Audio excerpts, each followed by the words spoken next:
Pour aller au village, en descendant de mon moulin, on passe devant un mas bâti près de la route au fond d'une grande cour plantée de micocouliers.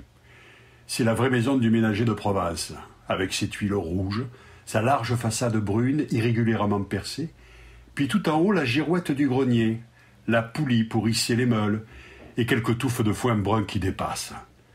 Pourquoi cette maison m'avait-elle frappé? Pourquoi ce portail fermé me serrait-il le cœur? Je n'aurais pas pu le dire, et pourtant, ce logis me faisait froid. Il y avait trop de silence autour. Quand on passait, les chiens n'aboyaient pas, les pintades s'enfuyaient sans crier. À l'intérieur, pas une voix, rien, pas même un gros lot de mules. Sans les rideaux blancs des fenêtres et la fumée qui montait des toits, on aurait cru l'endroit inhabité. Hier, sur le coup de midi, je revenais du village et, pour éviter le soleil, je longeais les murs de la ferme dans l'ombre des micocouliers. Sur la route, devant le mas, des valets silencieux achevaient de charger une charrette de foin. Le portail était resté ouvert. Je jetai un regard en passant, et je vis au fond de la cour accoudé, la tête dans ses mains, sur une large table de pierre, un grand vieux tout blanc, avec une veste trop courte et des culottes à lambeaux. Je m'arrêtai. Un des hommes me dit tout bas: « Chut, c'est le maître. Il est comme ça depuis le malheur de son fils. » À ce moment, une femme et un petit garçon, vêtus de noir, passèrent près de nous avec de gros paroissiens dorés et entrèrent à la ferme. L'homme ajouta: « La maîtresse et cadet qui reviennent de la messe. Ils y vont tous les jours depuis que l'enfant s'est tué. Ah, monsieur, quelle désolation. Le père porte encore les habits du mort.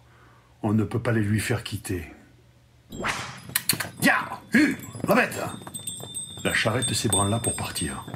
Moi qui voulais en savoir plus long, je demandai au voiturier de monter à côté de lui. Et c'est là-haut, dans le foin, que j'appris toute cette navrante histoire. Il s'appelait Jean. C'était un admirable paysan de 20 ans, sage comme une fille, solide et le visage ouvert. Comme il était très beau, les femmes le regardaient. Mais lui n'en avait qu'une en tête. Une petite Arlésienne, tout envelourée en dentelle, qu'il avait rencontrée sur la Lys d'Arles une fois.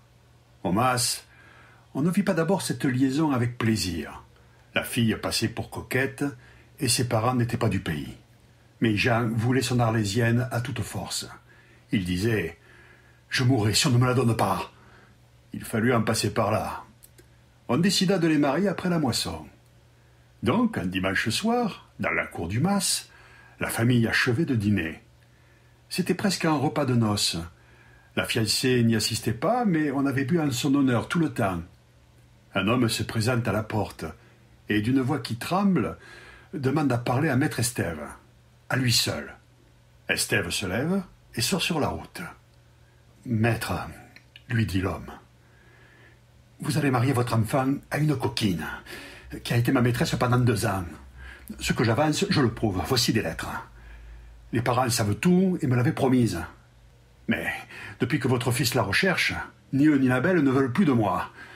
J'aurais cru pourtant qu'après ça, elle ne pouvait pas être la femme d'un autre. »« C'est bien, » dit maître Estève quand il eut regardé les lettres. « Entrez boire un verre de muscat. » L'homme répond: « Merci, j'ai plus de chagrin que de soif. » Et il s'en va. Le père rentre impassible, il reprend sa place à table, et le repas s'achève gaiement. Ce soir-là, maître Estève et son fils s'en allèrent ensemble dans les champs. Ils restèrent longtemps dehors. Quand ils revinrent, la mère les attendait encore. « Femme, » dit le ménager, en lui amenant son fils, « embrasse-le, il est malheureux. » Jean ne parla plus de l'Arlésienne. Il l'aimait toujours cependant, et même plus que jamais depuis qu'on la lui avait montrée dans les bras d'un autre. Seulement, il était trop fier pour rien dire. C'est ce qui le tua, le pauvre enfant. Quelquefois, il passait des journées entières seul dans un coin, sans bouger. D'autres jours, il se mettait à la terre avec rage et abattait à lui seul le travail de 10 journaliers. Le soir venu, il prenait la route d'Arles et marchait devant lui jusqu'à ce qu'il vît monter dans le couchant les clochers grêles de la ville. Alors il revenait. Jamais il n'alla plus loin. De le voir ainsi, triste et seul, les gens du mas ne savaient plus que faire. On redoutait un malheur. Une fois, à table, sa mère, en le regardant dans les yeux pleins de larmes, lui dit « Eh bien, écoute, Jean, si tu la veux tout de même, nous te la donnerons. » Le père, rouge de honte, baissait la tête. Jean fit signe que non, et il sortit. À partir de ce jour, il changea sa façon de vivre, affectant d'être toujours gai pour rassurer ses parents. On le revit au bal, au cabaret, dans les ferrades. À la vote de Fontvieille, c'est lui qui mena la farandole. Le père disait « Il est guéri ». La mère, elle, avait toujours des craintes, et plus que jamais surveillait son enfant. Jean couchait avec Cadet, tout près de la magnanerie. La pauvre vieille se fit dresser un lit à côté de leur chambre. Les magnans pouvaient avoir besoin d'elle dans la nuit. Vint la fête de Saint-Éloi, patronne des ménagers. Grande joie au mas. Il y eut du châteauneuf pour tout le monde et du vin cuit comme s'il en pleuvait. Puis des pétards, des feux sur l'air, des lanternes de couleur pleines les micocouliers. Vive Saint-Éloi! On farandola à mort, Cadet brûla sa blouse neuve. Jean lui-même avait l'air content. Il voulut faire danser sa mère. La pauvre femme en pleurait de bonheur. À minuit, on alla se coucher. Tout le monde avait besoin de dormir. Jean ne dormit pas, lui. Cadet racontait depuis que toute la nuit il avait sangloté. Ah, je vous réponds qu'il était bien mordu, celui-là.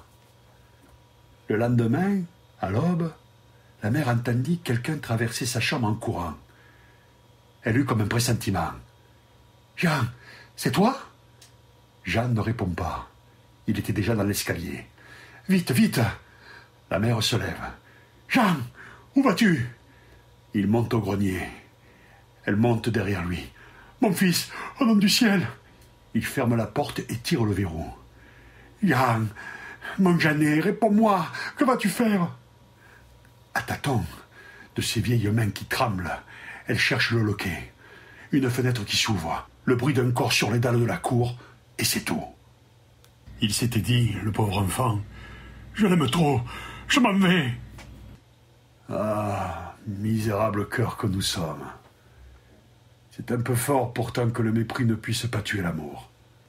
Ce matin-là, les gens du village se demandèrent qui pouvait crier ainsi là-bas du côté du mas d'Estève. C'était dans la cour, devant la table de pierre couverte de rosée et de sang, la mère toute nue qui se lamentait avec son enfant mort sur ses bras.